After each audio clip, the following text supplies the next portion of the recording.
আসসালামু আলাইকুম। আমন্ত্রণ জানাচ্ছি জাগো টিভিতে। আপনাদের সাথে আছি আমি মমতাজ শাহিন রুম্পা। শুরুতেই জানিয়ে দিব আপডেটগুলো। আবারও গাজা টানেলের রকেট তৈরি কারখানাগুলোতে পুরো দমে উৎপাদন শুরু। হাজার হাজার রকেট মিসাইল তৈরি করছে হামাস। হিজবুল্লাহর সামরিক শক্তির ভয়ে উত্তর ইসরায়েলে ফিরতে চায় না বসতি স্থাপনকারীরা। ভারত বাংলাদেশ সম্পর্কে অশান্তি, নিজের ফাঁদেই নিজেই পড়েছে কসাই মোদি। প্রায় $40 বিলিয়ন লোকসান ভারতের। ইসরায়েলে গৃহযুদ্ধের পরিস্থিতি, পুলিশের সঙ্গে হারিদি ইহুদিদের সংঘর্ষ, 3 পুলিশ আহত। এবার লিঙ্গ পরিবর্তনের চিকিৎসায় সরকারি সহায়তা বন্ধ করলেন ডোনাল্ড ট্রাম্প। ঘাঁটি বুঝে নিতে আসাদকে ফেরত দিতে হবে, রাশিয়াকে সিরিয়ার প্রস্তাব। ভারতকে কোনো বিষয়ে ছাড় দেয়া হবে না, বিজেপি মহাপরিচালক মেজর শরফুজ্জামান সিদ্দিকীর হুঙ্কার। ফিলিস্তিনের পক্ষে আন্দোলনকারীদের ফেরত পাঠাবে যুক্তরাষ্ট্র। দর্শক শুনছিলেন শিরোনাম, এবারে থাকছে বিস্তারিত সংবাদ। আবারও গাজার টানেলে রকেট তৈরির কারখানা এবং ওয়ার্কশপগুলোতে পুরোদমে উৎপাদন শুরু হয়েছে। হাজার হাজার রকেট মিসাইল তৈরি করছে হামাস। ইসরায়েলি সংবাদ মাধ্যম ওয়াইন নেটের প্রতিবেদনে বলা হয়েছে, ফিলিস্তিনের ইসলামী প্রতিরোধ আন্দোলন হামাস অবরুদ্ধ গাজা উপত্যকায় হাজার হাজার নতুন রকেট এবং ক্ষেপণাস্ত্র তৈরির কাজ শুরু করেছে। অপর একটি ইসরায়েলি অনলাইন সংবাদ মাধ্যমে দাবি করা হয়েছে, ইসরায়েলি আগ্রাসন বন্ধ হওয়ার পরপরই গাজার রকেট তৈরি কারখানাগুলো আবার চালু হয়েছে। গাজায় যুদ্ধবিরতি কার্যকর হওয়ার পর থেকে হামাসের সামরিক শাখার মুখোশধারী সদস্যরা সাদা পিকআপে হামাসের পতাকা এবং স্বয়ংক্রিয় রাইফেল হাতে শহরের রাস্তায় টহল দিচ্ছে। নিউ ইয়র্ক টাইমসের দাবি করেছে, 15 মাসের যুদ্ধের পরও হামাস গাজার সবচেয়ে শক্তিশালী দল হিসেবে অবস্থান ধরে রেখেছে। এটাই ছিল তাদের স্পষ্ট বার্তা। যুদ্ধবিরতি শুরুর পর থেকে হামাস গাজায় নিজেদের নিয়ন্ত্রণ প্রতিষ্ঠার চেষ্টা করছে, তবে গাজার অনেক বাসিন্দার কাছে যোদ্ধাদের দ্রুত উদ্ভব ছিল বিস্ময়কর। হামাসের প্রতিশোধের ভয়ে নাম প্রকাশ করতে না চাওয়া মোহাম্মদ বলেন, যুদ্ধ চলাকালে এরা কোথায় ছিল আমরা জানতাম না। যুদ্ধবিরতির প্রথম দিন প্রতিরোধ বাহিনী গাজার সরাইয়া স্কোয়ারে 3 জন জিম্মিকে মুক্তি দিয়ে ইসরায়েলে ফেরত পাঠায়। এ সময় তাদের পরিচ্ছন্ন ইউনিফর্ম এবং ভালো অবস্থায় দেখা গেছে। ইসরায়েলি মিডিয়া চ্যানেল 12 বলেছে, প্রতিরোধ গোষ্ঠীটির নিরাপত্তা বাহিনী বর্তমানে গাজার রাস্তায় আইন শৃঙ্খলা রক্ষা, যানবাহন নিয়ন্ত্রণ এবং ত্রাণ সরবরাহ সুরক্ষায় কাজ করছে। গাজা সিটির স্বরাষ্ট্র মন্ত্রণালয়ের জেনারেল মাহমুদ আবু ওয়াতফা বলেন, নাগরিকদের নিরাপত্তা রক্ষার দায়িত্ব আমাদের বাহিনীর। প্রতিরোধ বাহিনীর ক্ষমতা অনেক কমলেও তারা পুরো গাজায় নিজেদের কর্তৃত্ব ধরে রেখেছে। বিশ্লেষকরা বলছেন, হামাস হয়তো ভবিষ্যতের প্রশাসনে প্রভাবশালী ভূমিকা রাখতে চায়। লেবাননের ইসলামী প্রতিরোধ আন্দোলন হিজবুল্লাহর সামরিক শক্তির ভয়ে ইসরায়েলের উত্তরাঞ্চলের ইহুদি বসতি স্থাপনকারীরা সেখানে ফিরে আসতে অস্বীকৃতি জানাচ্ছে। তারা আশঙ্কা করছে, হিজবুল্লাহর সঙ্গে ইসরায়েলের নতুন করে সংঘর্ষ শুরু হলে আবার তারা বিপদের মুখে পড়বে। হিজবুল্লাহর সফল সামরিক অভিযানের কারণে বসতি স্থাপনকারীদের মধ্যে অনিশ্চয়তা বেড়ে যাওয়ার বিষয়টি গতকাল ইসরায়েলি গণমাধ্যমে তুলে ধরেছে। দখলদার ইসরায়েলি বাহিনীর আগ্রাসনের শুরু থেকেই হিজবুল্লাহর যোদ্ধারা ক্ষেপণাস্ত্র, রকেট এবং ড্রোন হামলা চালিয়ে প্রতিরোধ গড়ে তোলে। এতে ইসরায়েলের উত্তরাঞ্চলে অনেক বসতিতে ব্যাপক ক্ষয়ক্ষতি হয়েছে, ফলে লাখ লাখ ইসরায়েলি ঘরবাড়ি ছেড়ে চলে যায়। এখন বসতি স্থাপনকারীদের ফিরে আসা নিশ্চিত করতে দখলদার সরকারকে জোর প্রচেষ্টা চালাতে হচ্ছে।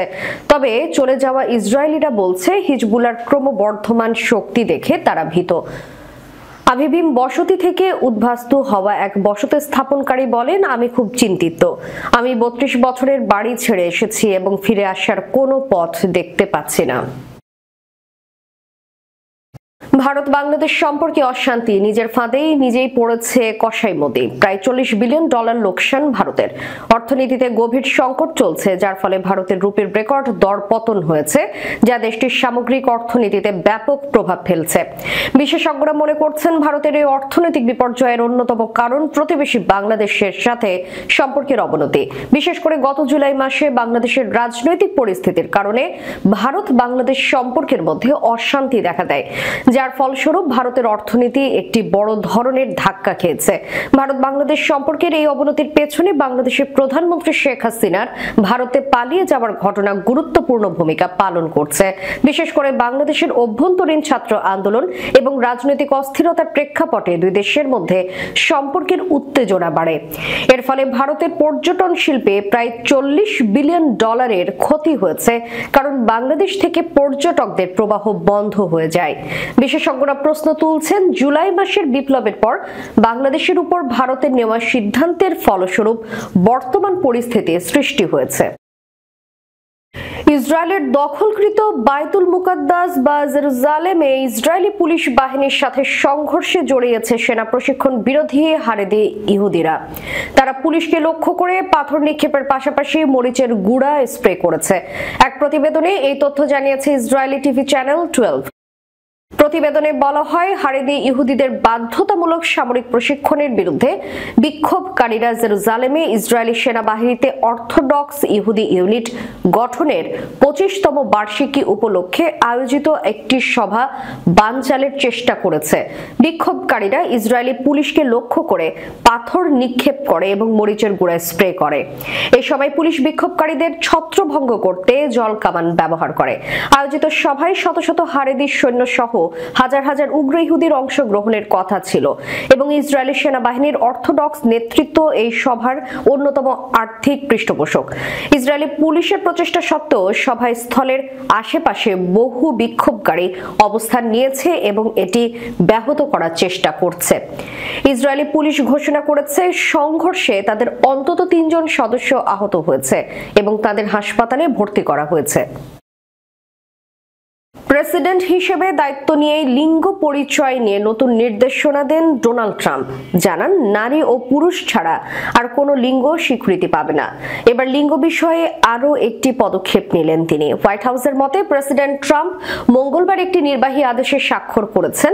এই আদেশে 19 বছরের কম বয়সীদের জন্য লিঙ্গ পরিবর্তনের চিকিৎসায় সরকারি সহায়তা নিষিদ্ধ করা হয়েছে। লিঙ্গ পরিবর্তনের চিকিৎসাগুলোকে ধ্বংসাত্মক এবং জীবন নষ্টকারী বলে অভিহিত করে ট্রাম্প বলেছেন, এখন থেকে মার্কিন যুক্তরাষ্ট্রের নীতি হলো তথাকথিত রূপান্তরের নামে শিশু কিশোরদের বদলানোর জন্য কোনো ধরনের অর্থায়ন, পৃষ্ঠপোষকতা, প্রচার, সহায়তা বা সমর্থন করবে না সরকার। এই আদেশের মাধ্যমে স্বাস্থ্য ও মানব সেবা বিভাগ সহ সরকারের সব সংস্থাগুলোকে মেডিকেইড, ট্রাইকেয়ার এবং অন্যান্য সরকারি বীমা সুবিধা বন্ধ করার নির্দেশ দেওয়া হয়েছে। এছাড়া অপ্রাপ্ত বয়স্কদের লিঙ্গ পরিবর্তনমূলক চিকিৎসা পদ্ধতির বিরুদ্ধে মামলা দায়ের এবং আইন প্রণয়নের জন্য বিচার বিভাগের প্রতি আহ্বান জানানো হয়েছে। এর আগে গত 20 জানুয়ারি প্রেসিডেন্ট শপথ নেওয়ার পরে ট্রাম্প এক নির্বাহী আদেশে লিঙ্গ বলতে শুধু পুরুষ ও নারীকে স্বীকৃতির কথা জানান।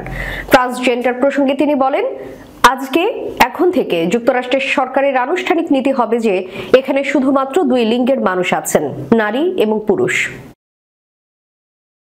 সিরিয়ার নতুন শাসক আহমেদ আল সারাআ দেশটির সামরিক ঘাঁটি ব্যবহারের বিনিময়ে ক্ষমতাচ্যুত প্রেসিডেন্ট বাশার আল আসাদকে ফেরত দিতে রাশিয়ার প্রতি আহ্বান জানিয়েছেন। তবে এই নিয়ে আনুষ্ঠানিক কোনো মন্তব্য করতে অস্বীকৃতি জানিয়েছে রাশিয়া। আল জাজিরা জানিয়েছে, ক্রেমলিনের মুখপাত্র দিমিত্রি পেসকভ আজ বুধবার বিষয়টি নিয়ে সাংবাদিকদের প্রশ্নের কোনো উত্তর দেননি। এর একদিন আগে রাশিয়ার উচ্চ পর্যায়ের একটি প্রতিনিধি দল সিরিয়ায় নতুন শাসক আহমেদ আল সারাআ এর সঙ্গে বৈঠক করেছে।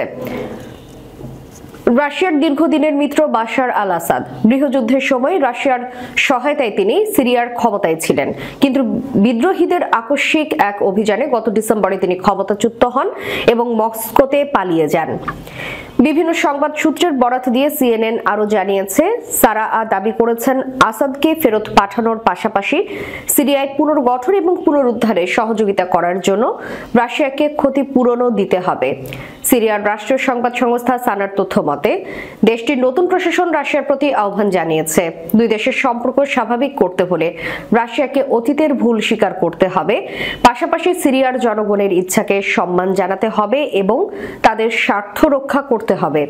মিত্র আসাদের পতন ঘটলেও সিরিয়ায় তারতুশ নৌঘাঁটি এবং খমেইমিম বিমান ঘাঁটি ধরে রাখতে চায় রাশিয়া। এই ঘাঁটিগুলো ভূমধ্যসাগরে রাশিয়ার সামরিক উপস্থিতি বজায় রাখার জন্য অত্যন্ত গুরুত্বপূর্ণ। সাবেক সোভিয়েত ইউনিয়ন অঞ্চলের বাইরে এগুলি রাশিয়ার একমাত্র সামরিক ঘাঁটি। রাশিয়ার পররাষ্ট্র মন্ত্রণালয় নিশ্চিত করেছে সিরিয়ার সঙ্গে আলোচনা চালিয়ে যাওয়া হবে, তবে সামরিক ঘাঁটি নিয়ে তারা কোনো সরাসরি মন্তব্য করেনি। বর্ডার গার্ড বাংলাদেশ বিজিবি মহাপরিচালক মেজর জেনারেল মোহাম্মদ আশরাফুজ্জামান সিদ্দিকী বলেছেন, ভারতের সঙ্গে অসম চুক্তি বা সীমান্ত কোনো বিষয়ে ছাড় দেয়া হবে না। বুধবার সচিবালয়ে স্বরাষ্ট্র মন্ত্রণালয়ের সভাকক্ষে বিজেপি বিএসএফ মহাপরিচালক পর্যায়ে সীমান্ত সম্মেলন সংক্রান্ত এক সংবাদ সম্মেলনে এ কথা বলেন তিনি। শরাফুজ্জামান সিদ্দিকী বলেন, পররাষ্ট্র মন্ত্রণালয়কে বলেছি ভারতের সঙ্গে অসম চুক্তিগুলো নিয়ে কাজ করতে। ডিপ্লোম্যাটিক চ্যানেলে এটা সমাধান করা হবে। আমাদের পক্ষ থেকে কোনো ছাড় দেয়া হবে না। যেগুলোতে আমরা মনে করছি যে আমরা বঞ্চিত হয়েছি সে বিষয়গুলোই কোনো ছাড় দেব না। তিনি বলেন, ভারতের সঙ্গে সীমান্ত সম্মেলনে যাওয়ার আগে সাংবাদিকদের নিয়ে আমরা বসবো, সেখানে আপনারা সুনির্দিষ্ট তথ্য পাবেন। বর্ডার কিলিং এই সম্মেলনের সবচেয়ে গুরুত্বপূর্ণ এজেন্ডা। মোট কথা, কোনো বিষয়ে তাদের কোনো ছাড় দেয়া হবে না। ফিলিস্তিনের অবরুদ্ধ গাজা উপত্যকায় দীর্ঘ 15 মাস বর্বরতা চালিয়েছে দখলদার ইসরায়েল। তাদের এই বর্বরতার বিপক্ষে অবস্থান নিয়ে বিশ্বব্যাপী আন্দোলন হয়েছে। এর মধ্যে ছিল যুক্তরাষ্ট্র। সেখানে সাধারণ মানুষ থেকে শুরু করে শিক্ষার্থী সবাই আন্দোলনে যোগ দিয়েছিলেন। বিশেষ করে দেশটির বড় বড় বিশ্ববিদ্যালয়গুলোতে এই নিয়ে ব্যাপক বিক্ষোভ হয়। যেসব প্রবাসী ও বিদেশি শিক্ষার্থী ফিলিস্তিনিদের পক্ষে এসব সভা সমাবেশে যোগ দিয়েছিলেন, তাদের নিজ দেশে ফেরত পাঠাতে যাচ্ছে যুক্তরাষ্ট্র। এই নিয়ে আজ বুধবার একটি নির্বাহী আদেশ জারি করবেন প্রেসিডেন্ট ডোনাল্ড ট্রাম্প। প্রেসিডেন্টের দপ্তর হোয়াইট হাউস এই ব্যাপারে বলছে, প্রেসিডেন্ট ট্রাম্প ইহুদি বিদ্বেষের বিরুদ্ধে লড়াই এবং প্রবাসী ও বিদেশি শিক্ষার্থী যারা ফিলিস্তিনপন্থী আন্দোলনে যোগ দিয়েছিলেন তাদের ফেরত পাঠানোর নির্দেশনা দিয়ে নির্বাহী আদেশ জারি করবেন।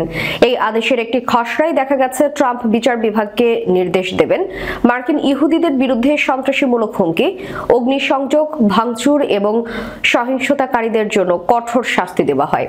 ট্রাম্প এমন দাবি করলেও গত মে মাসে প্রকাশিত এক প্রতিবেদনে দেখা যায়, যুক্তরাষ্ট্রের বিশ্ববিদ্যালয় এবং কলেজের ক্যাম্পাসে যেসব ফিলিস্তিনপন্থী আন্দোলন হয়েছে তার 97% শান্তিপূর্ণ ছিল।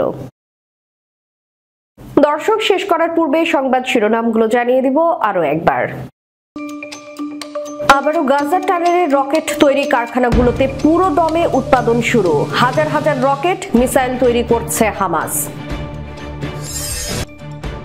হিজবুল্লাহর সামরিক শক্তির ভয়ে উত্তর ইসরায়েলে ফিরতে চায় না বসতি স্থাপনকারীরা। ভারত বাংলাদেশ সম্পর্কে অশান্তি, নিজের ফাঁদেই নিজেই পড়েছে কসাই মোদি। প্রায় $40 বিলিয়ন লোকসান ভারতের। ইসরায়েলে গৃহযুদ্ধের পরিস্থিতি, পুলিশের সঙ্গে হারিদি ইহুদিদের সংঘর্ষ, 3 পুলিশ আহত। এবার লিঙ্গ পরিবর্তনের চিকিৎসায় সরকারি সহায়তা বন্ধ করলেন ডোনাল্ড ট্রাম্প। ঘাঁটি বুঝে নিতে আসাদকে ফেরত দিতে হবে, রাশিয়াকে সিরিয়ার প্রস্তাব। ভারতকে কোনো বিষয়ে ছাড় দেয়া হবে না, বিজেপি মহাপরিচালক মেজর শরাফুজ্জামান সিদ্দিকীর হুঙ্কার। ফিলিস্তিনের পক্ষে আন্দোলনকারীদের ফেরত পাঠাবে যুক্তরাষ্ট্র। এতক্ষণ আমাদের সাথে থাকার জন্য ধন্যবাদ। আল্লাহ হাফেজ।